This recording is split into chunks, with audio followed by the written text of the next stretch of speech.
We send our greetings from the top of Baxter. At this location, just down from us a little bit, we have our amphitheater, and we had our graduation this past November. And we graduated our largest class in Baxter's history. 22 graduated. They've already left and headed out to 7 different nations. In that group is a team of 2 families. Actually, there'll be 3 families that are going to Cuba. That'll be our 19th team to leave Baxter, 19th mission team to leave Baxter in the last 20 years. So we're so excited about that effort that's going on here at Baxter. One of the marvelous things about Baxter, of course, what sells Baxter is our students. And our student body is diverse. We have 12 different nations represented in our student body right now. And of those 12, we have a couple from Costa Rica. And they're our oldest students. He's 63, she's 55. She left a business. He left his job as a news reporter there in Costa Rica. He's a very gregarious kind of individual. And so he was planting a little garden back behind the Mary Student Apartments. And I had some peppers there, a few things there he's growing. And he noticed on the other side of the wall here at Baxter, the wall that separates Baxter's property from a neighboring neighborhood, I noticed a lady doing some work outside. And so he struck up a conversation with her. And after a while, he introduced the idea of a Bible study, and she went for it. And so he studied with this woman and her husband, and in time baptized the husband and the wife, and there's a family of 2 children also a part of this unit that came to know Jesus, but by one of our students in a very unusual way of doing evangelism. That's the spirit we have at Baxter. It's a very evangelistic spirit. Just this past Sunday, we witnessed 3 baptisms of our students on their weekend ministry assignments. We are so blessed with a student body that is committed to evangelizing. Now, I want to tell you about 2 of our students.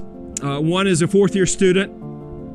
He's the son of a unique Cuban minister, and he has his sister, who is a first-year student here at Baxter. She is also a granddaughter of this unique minister back in Cuba. His name is Manuel Manrique. Manuel, their grandfather, back in the 50s, came to know Jesus, and he was very evangelistic. And his unique way in the 50s to do evangelism was to get on a bicycle and ride around the streets of Cuba with a sign out in front of his bicycle that said, "Jesus saves." And he had a flag off the back of that bicycle trying to draw attention. And when anybody showed interest, he would stop, give them a tract, and then try to set up a Bible study. And he was having great success with that. This was the 50s. In 1959, with the communist revolution in Cuba, Castro implemented an anti-religious push and an effort to squelch all that it was Christianity and bring on atheism in that country. So what is he to do now with that emphasis, anti-Christianity emphasis in Cuba? Well, he's on his bike anyway. He's out there riding the streets of Cuba, telling people about Jesus and setting up Bible studies. And a couple of guys stopped him. And they, at first, gave the impression that they were interested in studying the Bible with him.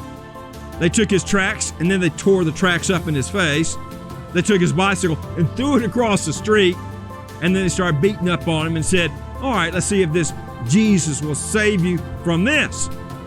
Well, after they got tired of beating up on him, they left him on the side of the road. And he got to his feet, whenever he got his bicycle, and limped home with his bicycle. And his wife bandages his wounds. And what is he doing the next day? He's on his bicycle going through the streets of Cuba once again. He's a legend in Cuba. And I think the 2 children of his The brother is a fourth-year student, and the sister, who is a first-year student, are here because of that influence of a great-grandfather and grandparents that left an impression of Christianity on generations that followed them. A wonderful story of faith of some of our students and their backgrounds at Baxter. Well, I want to end by telling you some great news. And the great news has to do with a project that we have been working on for 3 years. COVID kind of stalled us a bit, but we are so grateful and thankful that now we have eclipsed the $900,000 drive that we put together so we can build a married student apartment complex on Baxter's campus.